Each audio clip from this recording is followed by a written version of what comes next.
Good afternoon. This is Jose de la Rocha, medical provider, internal medicine, urgent care. I'm coming to you on this video to shed some light on the coronavirus. In other words, giving you an update as to what's going on with the coronavirus. First thing first, we have well over 1,000 persons in the United States that had died. And I think that we only reached like the 100,000 in the US that are cases of the virus. What I wanted to mention to all of you is that you do not have to wait until you have shortness of breath, difficulty in breathing, and almost dying to treat for this virus. As a matter of fact, if you do it while you're asymptomatic, without symptoms, even better. In other words, we can do prophylaxis. Prophylaxis will include the following. You can get a viral drug, such as oseltamivir, and I'm guessing that the FDA had already approved remdesivir. I can prescribe it to you, okay? I'm in the process right now of developing a telemedicine clinic with a partner of mine. And once I get developed this telemedicine clinic, it's going to be great because there's a lot of clinics right now that are not accepting patients that have upper respiratory infection. In other words, if you come in with the symptoms such as coughing, fever, chest pain, and the like, they're going to reject you and they're going to tell you to go to the emergency room. In much cases, because the hospitals are pretty much full and they don't have enough ventilators, they're going to look for symptoms rather than what you're presenting there for. So if you have a pulse oximetry, which is a little gadget that you put a finger in there, and if your pulse oximetry is less than 89, then they're going to get you in. If your pulse oximetry is in the 94, 95, well, that's still not optimal. It's still not bad. 100% is the most optimal you can get there. So if you go to the emergency room right now, they're going to reject you. They're going to say, go home and be on a 14-day quarantine and stay in touch with your doctor.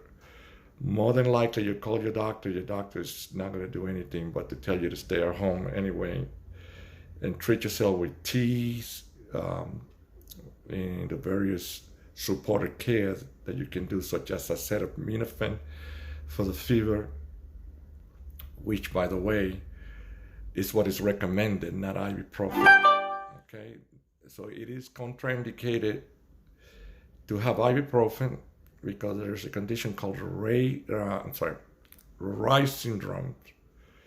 And the Reye syndrome is a condition that can be very, very difficult on you, and it can lead to death, okay, and disability. Now, if you are a COPD or chronic obstructive pulmonary patient, people that have chronic bronchitis because they used to be smoker, they have emphysema, these people are going to get in the hospital like right away. Because when the virus attacked them, they don't have much lung compliance to be able to handle it. I mean, these people are in bad shapes. Anybody that has pulmonary fibrosis, you can forget it. They're going to be right to the ICU because pulmonary fibrosis is already scarring in the lung. And if you had listened to my last lecture, I mentioned to you the pathophysiology of the lung and the upper respiratory virus, such as COVID-19, that how it attacks the lungs. Now, in resuming that, I like to go back to that a little bit, but I want to qualify something first. you have to look at this in stages, okay? The first thing that you need to know is that coronavirus has been a virus that has been already in our world, okay? It doesn't matter where, Asia, Europe, the Americas. The flu has been in a system for many, many years, and we define vaccine for it. However, as I mentioned in my previous lecture, the vaccine is never 100% effective, okay? There is a 50% sensitivity on the vaccine or the vaccination, but at least we had that. As a matter of fact, 2 years ago, I was already vaccinated and I got the flu. And it was very unusual because I usually don't get it. And, being in the medical field, in the front line, I had developed immunity. The good thing is that the good news is that I had it for only 2 days because of my immune system was able to kick, and that's without medication whatsoever. So, and the thing that makes it very, very difficult to understand about this virus is that we don't know whether you have the flu virus, either the H1N1 flu virus, and the various other viruses that we had that are upper respiratory, that are coronavirus, or this new virus, which is a mutation, I believe, of the old flu. So those people that had the flu, they will be more compromised. So my recommendation for those people that have the flu is to get into prophylaxis. And that's what I want to home in on this lecture right now that I'm going to be presenting to you.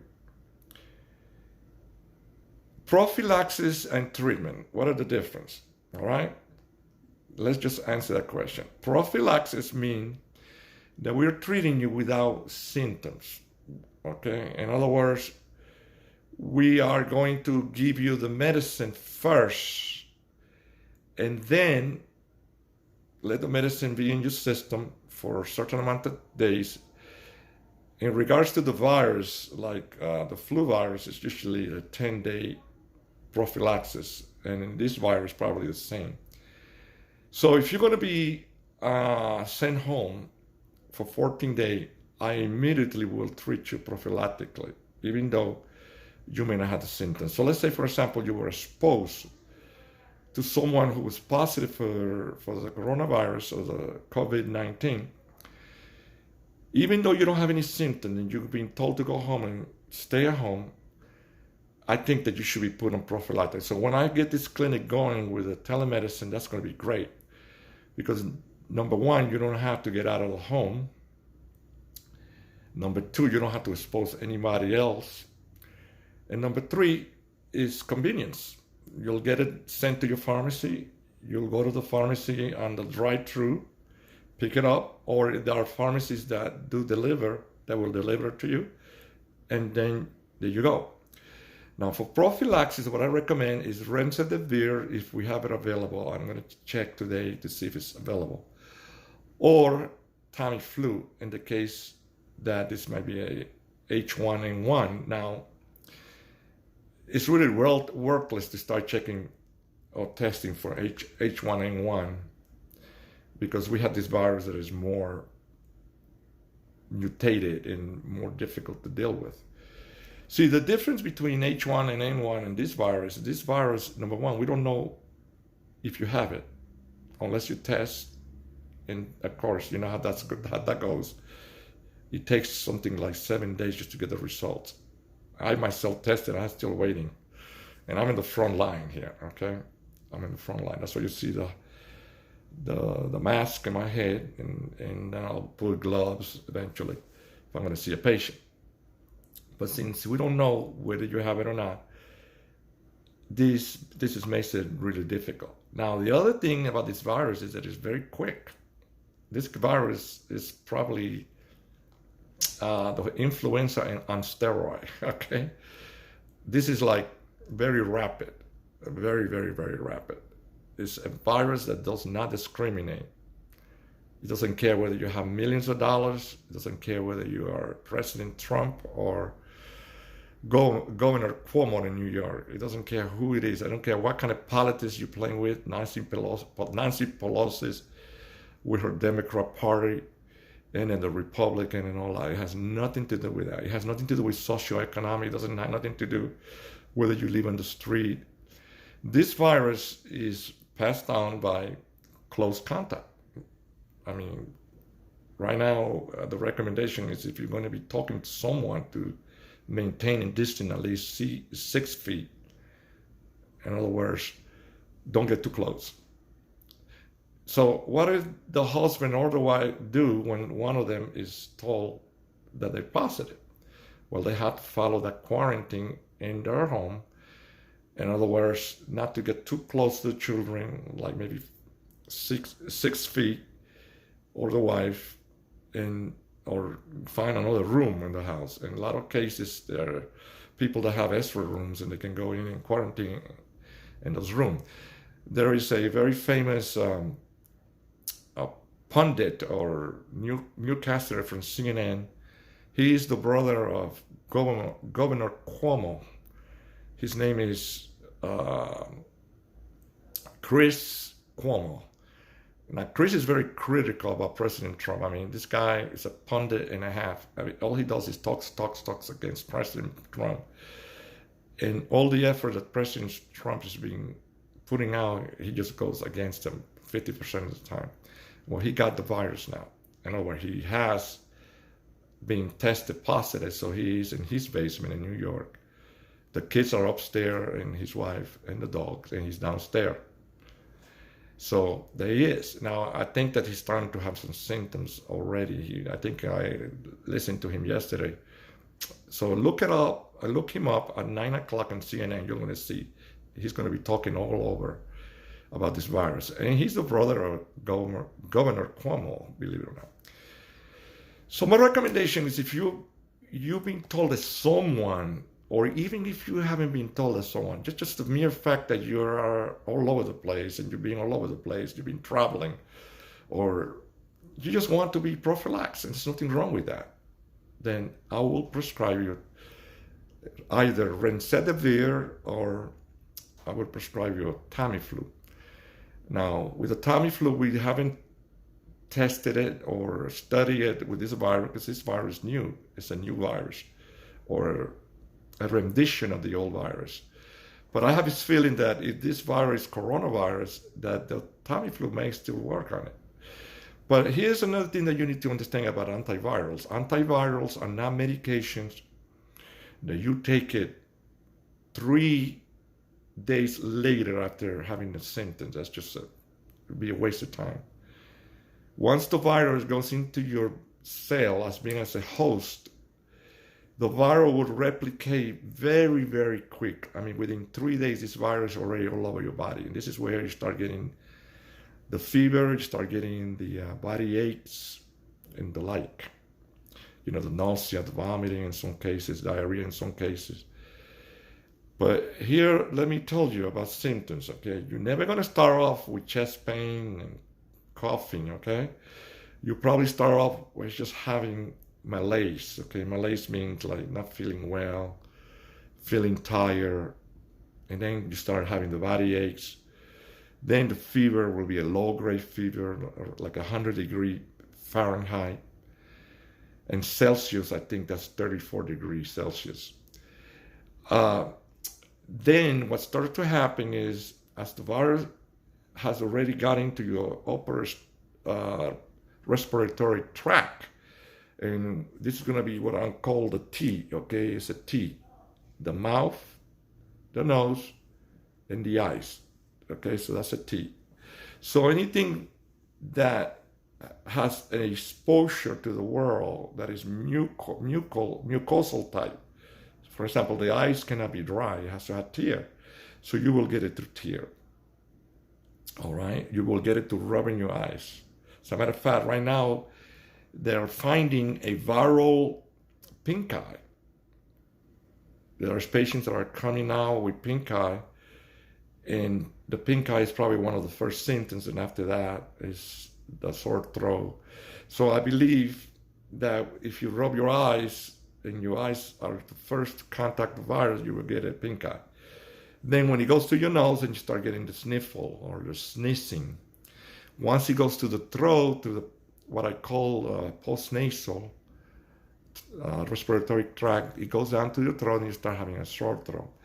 Then once it goes to the trachea, okay, now the larynx is where it gets divided into trachea or the esophagus. It never goes, probably does go to the esophagus, but it gets disactivated by the gastric acids, okay? So once the virus travels down from the eyes, nose, okay, and it goes down to the throat, it goes to the larynx and the trachea. Then it goes into the bronchial stem. The bronchial stem, look at it as a tree, okay? It comes down and it goes to the right bronchial stem, then it goes to the left bronchial stem, and then from those bronchioles, then it divides into more finer parts of a tree. Just like if you see a tree, you see all the leaves at the end. Well, at the end, you don't have leaves in the lung, you have grape-like particles or structure, not particles. Grape-like structures, okay? These grape-like structures are called the alveoli. The alveoli, they have to diffuse oxygen and interchange oxygen with carbon dioxide, all right? Now, in order for them to do that, the alveoli has to be filled in like a little balloon, and then on the bottom of the alveoli, there's a very thin, skinny lining, okay? And that is coated with something called surfactant, okay? Now the surfactant is what allows the alveoli not to collapse, okay? But when the virus comes in and it affects that structure or that pathophysiology, then what tends to happen is that the alveoli collapse, just like a flat tire, all right? The lining between the blood vessel, okay, because you have a blood vessel that travels in to collect oxygen to take it back to the heart and, you know, the rest of the body, that gets pinched in, all right? And then your immune system, and this is everyone, okay? No matter who you are, you have an immune system. Now, there are some folks that have very, very bad functioning immune systems, such as the one that have comorbid diseases, okay, or many years in age. People that are over 60 years old, for example, their immune systems are a lot less compliant because of the age. On top of that, you have to remember that there's elasticity. As you start to getting old, the lung elasticity is not there anymore. So this alveoli can collapse more quickly.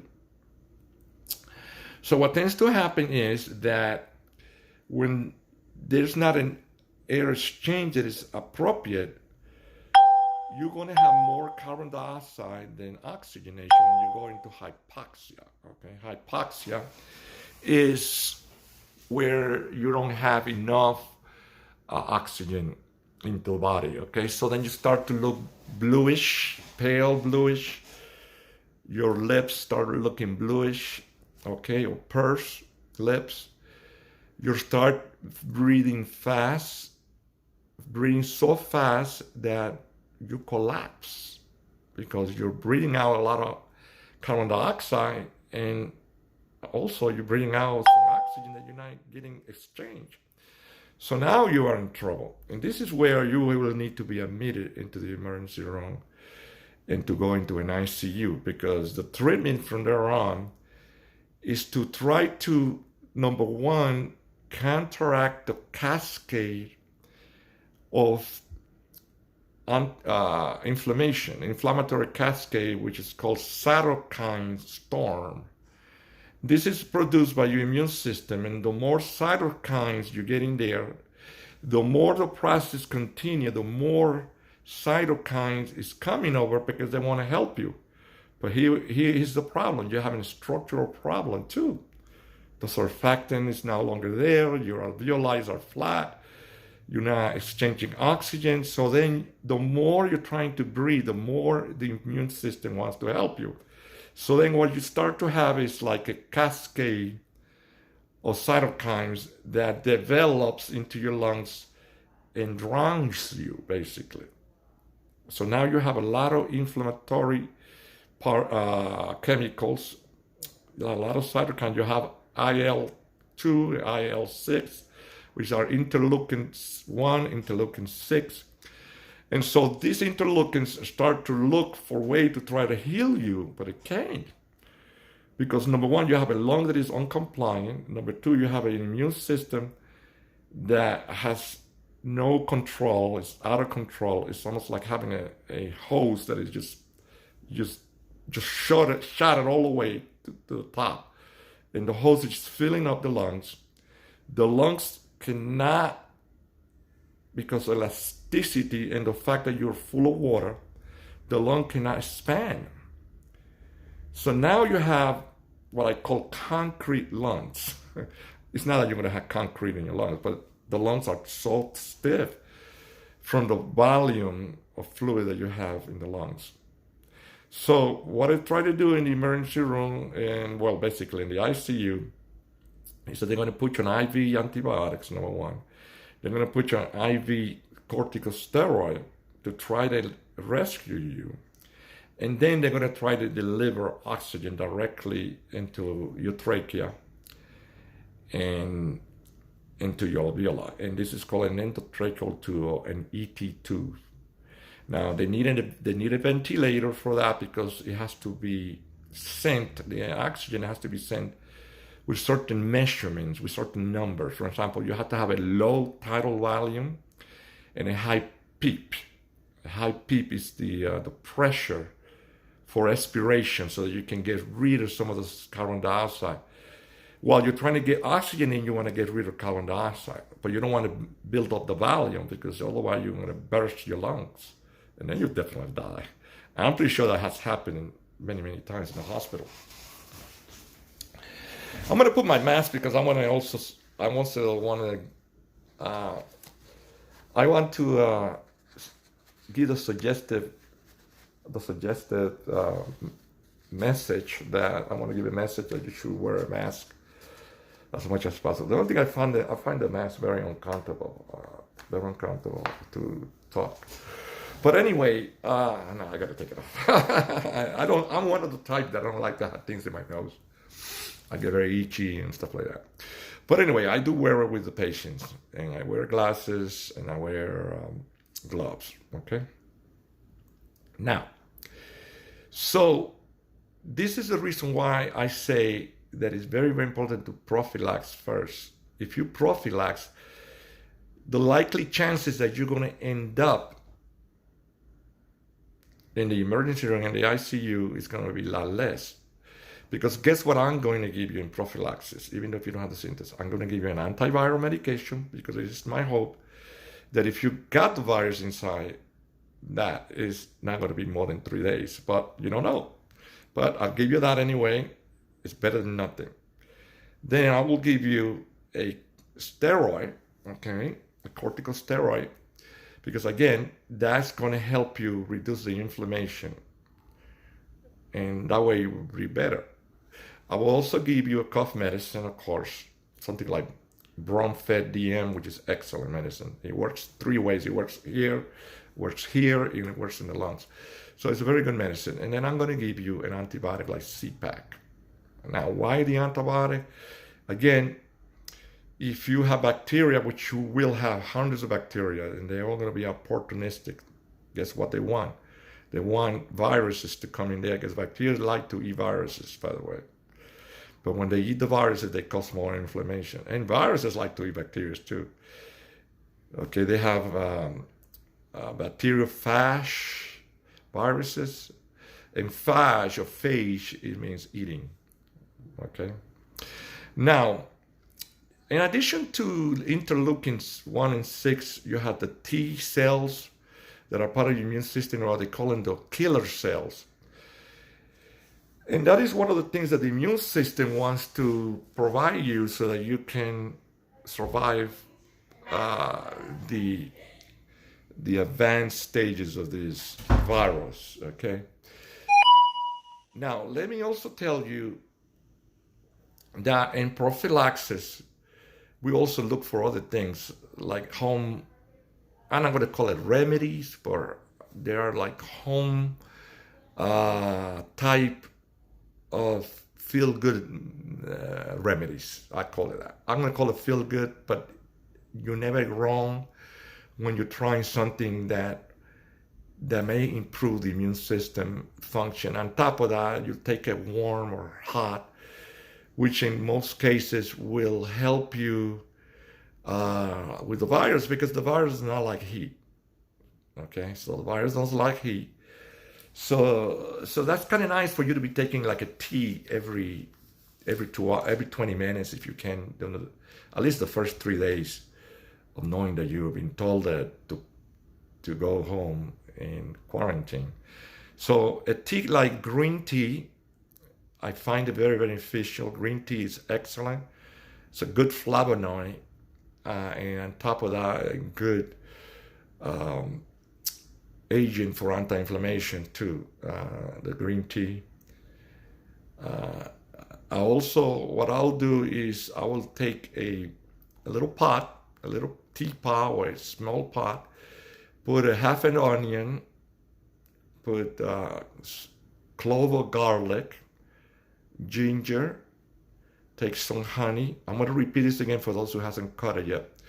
Take some honey, boil it up, and with a piece of lemon, drink this tea at least every 20 minutes. It won't do you wrong to do it every day, but 3 days is just as good, especially when you have the symptoms. So let's go over again. Green tea, that's ingredient number 1. A whole onion or half an onion, garlic cloves, honey, ginger, and lemon. If you get the green lemon, even better. So when you do that, you will drink that tea hot, and it will definitely be good. I mean, it has antioxidant in it. Now, I also recommend a green juice that you can extract out of an extractor. And in the green juice, you want to have cucumbers, you want to have anything that is leafy and leafy, okay, such as like green onions, leaf, alfalfa, you want to put in there broccoli, pepper, green pepper, and then you want to extract that juice with some lemon and drink it as well. And the ginger, don't forget the ginger. Now, what about if you don't have any symptoms and you just simply want to prevent, or you want to get yourself prepared for an attack from the virus, or you know that you are near getting an attack, okay? In other words, in the community that you live, there's people all over you that has the virus. Let's say the city like Tampa happens to be one of the cities that we have a lot of the virus, a lot of cases. Then there is something that I recommend prophylactically as well, and can also be used during treatment. And that is to take 2 supplements. Now, please, if there's anything that you don't want to forgive or forget, actually to forget, is these 2 supplements. You want to write it down. I'm going to spell the first one is called quercetin.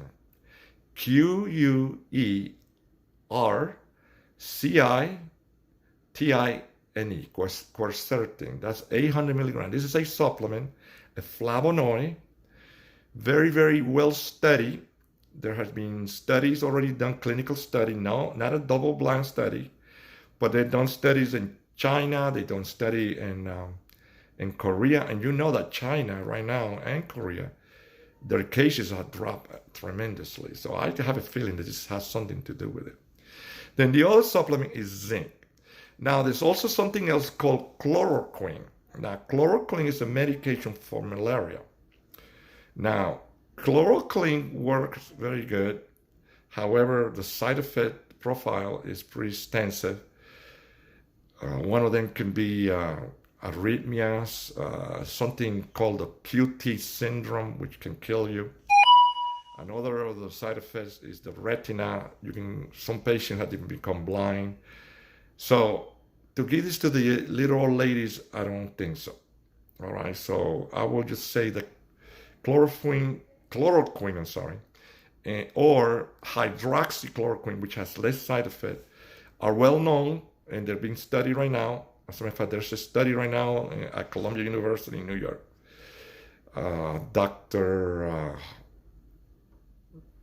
Let me see, what is his name? He's the guy from Turkey, Dr. Oz. He's going to study this hydroxychloroquine. But here's the problem. I'm going to explain to you how zinc, quercetin, and hydroxychloroquine works. And you can be the one that want to select. I will recommend the zinc, and you can decide after I give you the pathophysiology or the mechanism of action of these agents, and you decide. I'm always for the things that cause less side effects, for agents that are not going to give you a secondary situation where you're going to need to be treated for something else in the future. I mean, we might save you from the virus, but then now you have problem with your heart or your eyes or whatever. I don't want that. That's the reason why I like zinc, because we have zinc in our body. The problem is that our body gets depleted. You know, just like our immune system gets depleted, our zinc stores gets depleted. But I'm going to start with zinc, tell you the mechanism of action and how zinc stop the virus from replicating, because that's what you really want to do. By the way, let me qualify something to you. The virus is not a living organism. The virus is not a living organism, but is a chemical, okay, that is produced. There are some proteins that is produced by our own body. I mean, I have a philosophical explanation as to why this happened, but I'm not going to go there right now. But you make your own viruses, believe it or not. Viruses are not only breathed in, you can also have it in your body. As a matter of fact, if you had chickenpox, guess what? When you were a child, you still have the virus of the chickenpox. Sometime when you stress or your immune system goes down, that chickenpox will wake up and give you herpes zoster or shingle. The same thing with the herpes virus. The herpes virus or the HIV virus, any of these viruses are for the rest of your life. They are in your system sleeping, so to speak. When I say sleeping, I mean deactivated, but they can be reactivated. Now, don't confuse the two things, okay? Don't confuse mode of transmission with having the virus inside, okay? There's two different mechanisms of action. What we're dealing with right now is mode of transmission because it's all over the news, it's all over our communities, in our hospitals, in our schools, in our shopping centers, whatever you want to call it, it's in our homes. And these are being passed on by either sneezing, coughing, blowing air at someone, or speaking too closely. Now, I have mentioned before in my last video that the virus will last 3 hours and aerosolize. When it's aerosolize means that, let's say, for example, you blow it by speaking. When you leave the room, the virus can remain there for about 3 hours. So you see what I'm saying? Why we need to isolate and why we need to use masks. Now, the virus can also go into surfaces such as this desk right here, which is made out of wood, and surfaces like the elevator, surfaces like stairs and metals, plastic. I think metal is 24 hours and plastic is 72 hours. I could be wrong, but at least I'm close by. So what I want to do now is to define the mechanism of action of this stuff that I call miracle drugs, okay? Miracle, not drugs, miracle substance, because a drug to me is something that you have to take forever and there's a lot of side effects. So yeah, we have 2 supplements and we got 1 drug, and that's hydroxychloroquine. That's another reason why I don't choose hydroxychloroquine. I'd rather choose the supplements because they can get clearer easier from the kidney. They can be metabolized by the liver a little bit easier. Okay, remember the liver is where all the toxins are metabolized or cleansed out of the body. And of course the kidney filtrates also as well. Now, let me mention something called ACE2, angiotensin converter enzyme. Keep that in your head.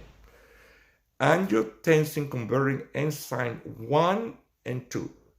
Now, angiotensin converting enzyme, it is something that will raise your blood pressure, and it works in the renin system, okay? The renin system is like with the kidneys, okay? Now, the angiotensin enzyme raises blood pressure, and we have medication to lower the blood pressure by inhibiting that enzyme. And those medications are lisinopril and losartan, but no, lisinopril. Let's just stay with lisinopril right now.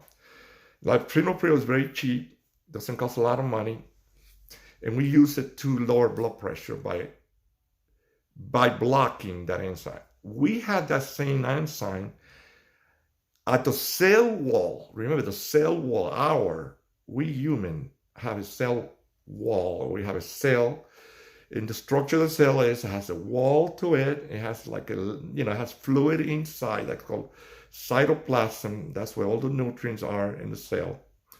And this is where the cells get rid of things or add things to it. Then you have a nucleus. The nucleus is where the information is for the cell to keep on living, okay? Now, there's something called apoptosis, and apoptosis is when the cell dies, and usually happens at the nucleus. Now, at the nucleus, you have DNA strands, okay? Now, DNA strands are like a zipper. If you've seen a zipper, you see the 2 parts of the zipper that are connected to each other when you close the zipper, right? When you open it up, then you split the zipper in 2, right? Well, the same thing happens with the DNA strands. They're connected to each other, and that keeps this stability for the cell to do its job. Now, you remember that you have organs in the cell itself. You have the Golgi apparatus, where ribosomes are built up and they package with oxygen so that the cell can have energy, because nothing without energy is considered death. So if you have no energy whatsoever, if you're not alive, there's no energy, right? So the cell, in order to be alive, has to use energy. So they get the oxygen from the bloodstream. It goes through the mitochondria, and with ADP, which is an enzyme, it combines, and then it goes to the Golgi apparatus, and from the Golgi apparatus, and go to all these organelles, it goes to the cytoplasm, and then the cell can also divide and makes another cell, and then it divides and makes another. So this is happening 24/7, cell division, the same like a baby when you had the germ cell that comes from the man, the sperm, and you have the ovules, all right, that come from the female, and it meets. Then you have 2 cells that combine, embryonic cell. Come on in. And then from that embryonic cell, then it duplicates itself by making 4 cells, and then 16, and on, and then you have a baby, right? Well, the same thing happened in the cell. The thing is that the virus wants to change that. So the virus decides to send a signal to the ACE inhibitor, which is at the wall, telling the AC inhibitor that I want to connect with you. Now the virus, and the reason why it's connect is called the coronavirus. It has a spike that looks like a crown from looking at the electron microscope. Those spikes, made out of protein, come in and connect to the cell wall. The cell will not allow them to come in, doesn't recognize it. Instead, the cell sends a message to the body immune system to send antibodies to go against the virus.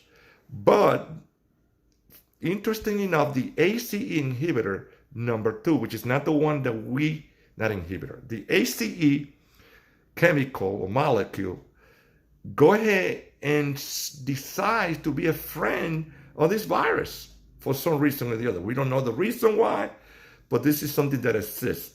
This is where chloroquine works.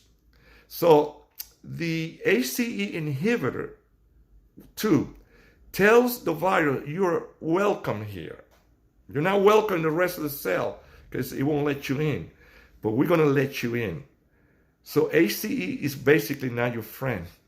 It's your enemy because it loves the virus. So then the virus attaches to the ACE, the ACE molecule goes ahead and puts the virus inside our cell. Once the virus is inside our cell, guess what happened? The virus sends a signal to the nucleus of our cell, telling the cell to split the DNA, send it to ribosome out to the cytoplasm where the virus is waiting with RNA. The RNA changes our DNA and makes it viral only. We're communists.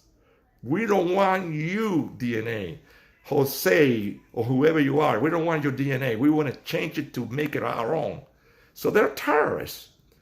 The virus, in their form of terrorism, decides to switch that by using RNA-dependent RNA polymerase, which changes the ribosomes, sends them out of the way, and now, guess what happened? The virus replicates faster than our own cells. And they replicate, and then they get out of the cell to go to the new cell and does the same thing over and over again.